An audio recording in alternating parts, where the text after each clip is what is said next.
Hi everyone, in front of me I've got Samsung Galaxy A06 and let me share with you how to check IMEI of this device, the IMEI number of this device.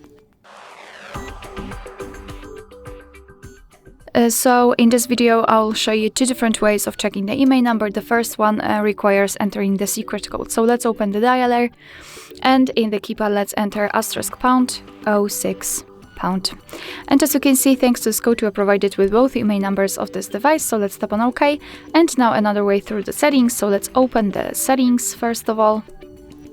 Now in this general list we have to scroll down to the very bottom to find About Phone, and as you can see right here we've got both IMEI numbers for both SIM slots. Alright, so that will be all. Thank you so much for watching. I hope that this video was helpful, and if it was, please hit the subscribe button and leave the thumbs up.